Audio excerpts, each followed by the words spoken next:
जवळपास मी दिल्लीला 2009मध्ये खासदार झाल्यापासून दरवर्षीच मी ज्या ठिकाणी राहतो, वास्तव्याला असतो, त्या ठिकाणी 10 दिवसाचा गणपती आम्ही त्या ठिकाणी बसवतो। दररोज सकाळ संध्याकाळ त्याची आरती अगदी मनोभावे त्या ठिकाणी करतो आणि आपली जी परंपरा आहे ती सुद्धा आम्ही या ठिकाणी जोपासण्याचा आणि सांभाळण्याचं काम करतो। सर, म्हणजे प्रश्न महाराष्ट्रातील आहे।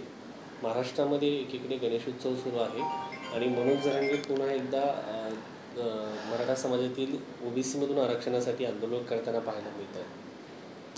हे बघा, आपणा सर्वांना माहिती आहे की मुंबई असेल, पुणे असेल, विशेष करून या ठिकाणचे गणेशोत्सव आणि त्या ठिकाणी देशभरातून आणि देशाच्या बाहेरून लाखोच्या संख्येनं भक्तगण त्या ठिकाणी येत असतात। जरांगे पाटलांनी सुद्धा मला वाटते तीच वेळ आंदोलनाची निवडली।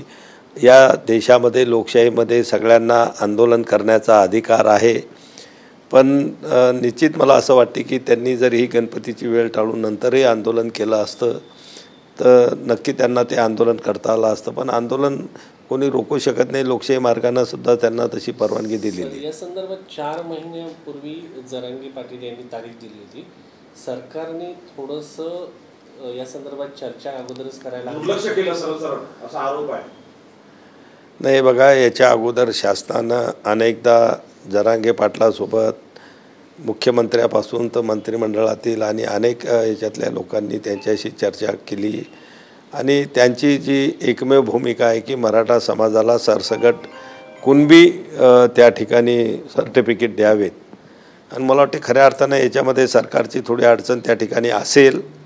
आता मला त्याचा काही फारसा अभ्यास नाही, पण काल जे आपले रिटायर न्यायमूर्ती आहेत शिंदेसाहेब, त्यांचं जे मी आपल्या माध्यमातून जे काही मी ऐकलं की कुठल्याही समाजाला जातीचा दर्जा द्यायचा असेल तर तो मागासवर्गीय आयोगच देऊ शकतो आणि म्हणून त्याला थोडा वेळ लागेल आणि 6 महिन्याची मुदत द्यावी म्हणून त्यांनीसुद्धा मला वाटते त्या ठिकाणी स्वतः जाऊन विनंती केली। पण मला वाटते त्या चर्चा फिसकटलेल्या आहेत। अजूनही सरकारच्या बैठका चालू आहेत। निश्चित सरकार आणि जरांगे साहेबांनी बसून त्या ठिकाणी मुंबईतली जनता असेल किंवा आंदोलक असतील, आता हे सुद्धा खेड्यापाड्यातून आलेले आहेत। आपण पाहतो की पावसाचे दिवस आहेत, त्यांना राहण्यासाठी जागा नाही, खाण्यापिण्याची अवस्था होत आहे, स्वच्छतेचे प्रश्न बाबतीमध्ये सुद्धा त्यांना त्रास होत आहे आणि म्हणून मला वाटते की त्यांनी थोडं चर्चेतून हा प्रश्न मार्गी लावला पाहिजे। मनोज जरांगे यांचा आरोप आहे की सरकार तिथे मुंबईमध्ये खास करून मुख्यमंत्री आणि प्रशासन आंदोलकांना सहकार्य करत नाही, म्हणजे खाण्यापिण्याची दुकानं बंद करतायत, टॉयलेट्स उघडून दिले नाहीत, पाणी नाही, लाईट्स नाही, जाणीवपूर्वक कोंडी करते आंदोलकांच्या, असं त्यांचा आरोप आहे।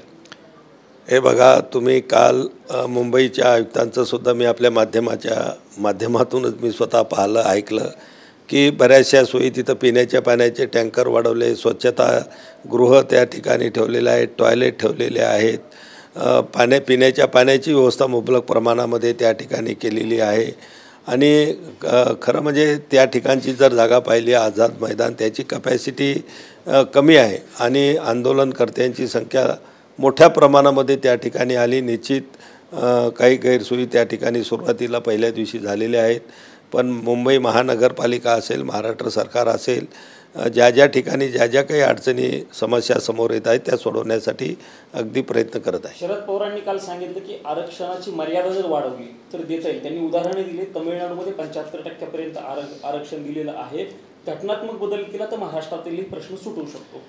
हे बघा, मी काही शरद पवार एवढा मोठा नेता, पण मला जी माहिती आहे तामिळनाडूचं जे 72% आरक्षण आहे हे सुप्रीम कोर्टाने निकाल देण्याच्या अगोदरच तिथे 72% आरक्षण झालेलं होतं आणि त्यानंतर सुप्रीम कोर्टानं जो निर्णय दिलेला आहे की 50%च्यावर आरक्षण कुठं वाढवता येणार नाही आणि मला वाटते शरद पवार हे स्वतःला मराठ्याचा नेता समजतात। मग जर 72% तिकडं होतं तर हे सुद्धा 4 वेळा मुख्यमंत्री राहिलेत।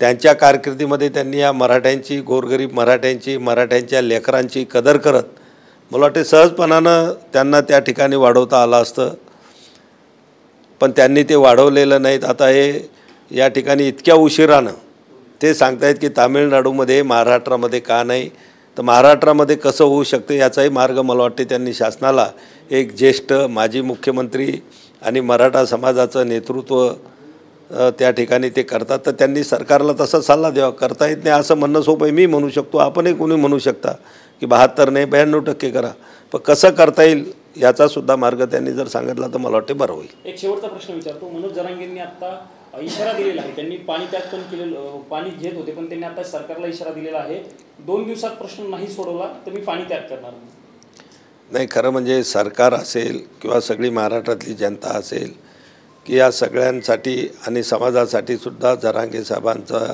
जीव महत्त्वाचा आहे. त्यांनी आपला जीव धोक्यामध्ये घालू नये. त्यांनी सगळ्यांना विनंती आहे की चर्चा करावी. हा प्रश्न इतका लहान पण नाही किंवा पटकन सरकारला त्याच्यावर GR काढता येईल, देता येत नाही. सरकारलाही त्यांनी वेळ द्यावा, सरकारने त्याच्यावर सकारात्मक विचार करावा आणि OBCला कुठेही धक्का लागणार नाही. OBC आरक्षणाला ही जी सरकारची भूमिका आहे त्या अनुसरून मराठा समाजाला कसा न्याय देता येईल यासाठी प्रयत्न केला पाहिजे. थँक्यू साहेब.